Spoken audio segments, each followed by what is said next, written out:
आज हम लोग एक क्वेश्चन करने जा रहे हैं जो कि हमारा कॉम्पिटिटिव पॉइंट ऑफ व्यू से ये question one of the important question माना जाता है। या इस टाइप से क्वेश्चन आपका जो नीट का एग्ज़ाम है उसमें हर साल कहीं ना कहीं पूछे जा रहे हैं।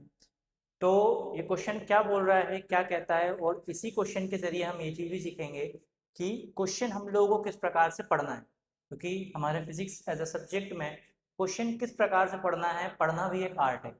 तो वही आर्ट के बारे में थोड़ा सा आपको बताऊंगा और कैसे हमको ये क्वेश्चन सॉल्व करना है इस टाइप से, वो हम लोग इस वीडियो में आपको बताएंगे।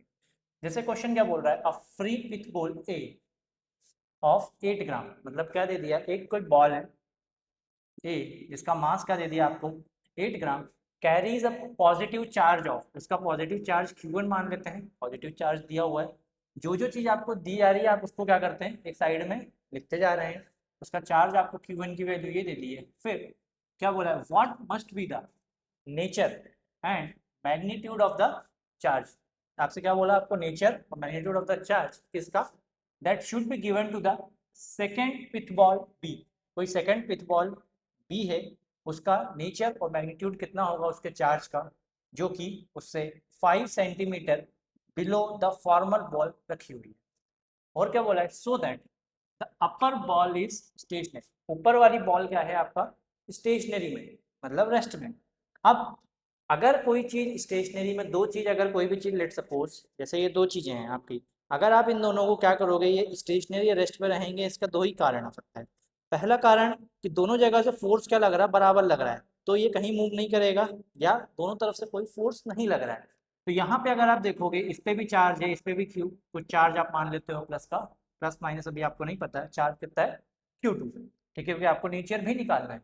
अब यहाँ पे इन दोनों के बीच में, दो चार्जेस के बीच में, लास्ट क्लास में हमने पढ़ा था एक रिपल्सिव फोर्स होता है जिसको हम लोग कूलम्बिक फोर्स बोलते हैं, जो कि 1/4πε0 Q1 Q2 bye are square के बराबर होता है। इसमें कुछ मास है तो ये क्या हो रहा है, नीचे कुछ इसमें mg लग रहा होगा। अब जितना ये इस पे नीचे तरफ mg लग रहा होगा, उतना क्या है, v इस पे रिपल्सिव फोर्स लगा रहा होगा। और अगर आपको क्वेश्चन में बोला गया है कि जो अपर बॉल है वो स्टेशनरी है, तो स्टेशनरी का मतलब है कि जो दोनों फोर्स हैं वो बराबर है। इस प्रकार के प्रॉब्लम जब आपको आते हैं, जब आपको दो प्रकार के अलग अलग फोर्सेस दिए जाते हैं और दोनों फोर्सेस आपको बोले जाते हैं कि वो स्टेशनरी में है या रेस्ट में है या इक्विलिब्रियम में है, तो मतलब जो दो फोर्स हैं, दोनों फोर्स क्या है आपके, इक्वल है। तो यहाँ पे आपका जो कूलम्बिक फोर्स है वो किसके बराबर हो जाएगा, आपका mg के बराबर हो जाएगा। आपको निकालना क्या है, Q2 का चार्ज निकालना है, बाकी सब आपको दिया हुआ है। तो यहाँ से अगर मैं Q2 का चार्ज निकालना चाहूँ तो वो कितना हो जाएगा, डिस्टेंस भी आपको 5 सेंटीमीटर में दिया हुआ है। क्या दिया हुआ है, r is equals to 5 centimetre.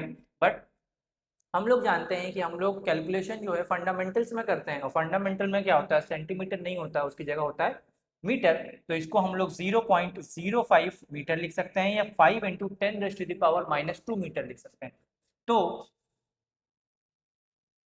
यहाँ से अगर मैं Q2 की वैल्यू निकालता हूँ तो हो जाएगी mg into R square into 4πε0 upon यहाँ पे Q1।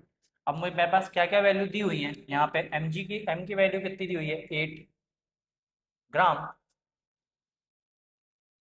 तो ये हमारी फंडामेंटल क्या होती है, ग्राम की जगह केजी में होती है फंडामेंटल। ठीक है, तो यहाँ पे इसको केजी में करेंगे तो 8 × 10⁻³ जी की वैल्यू आप लोगे यहाँ पे 10 इंटू आर स्क्वायर आपको कितना दे दिया है, 0.05 का होल स्क्वायर, और ये 1/4πε0 की वैल्यू जो होती है वो होती है 9 × 10⁻⁹ इंटू आपको Q1 की वैल्यू कितनी दी हुई है, 5 × 10⁻⁻8 कूलम। जब आप ये पूरा कैलकुलेशन करते हैं, जब आप ये पूरा कैलकुलेशन करोगे तो आपका जो आंसर आएगा वो आएगा 4.36 इंटू 10⁻³ कूलम, और ये आएगा आपका पॉजिटिव। तो ये इस प्रकार से क्वेश्चन आपको सॉल्व करेंगे। यहाँ पे जो -3 नहीं है, -7 आएगा।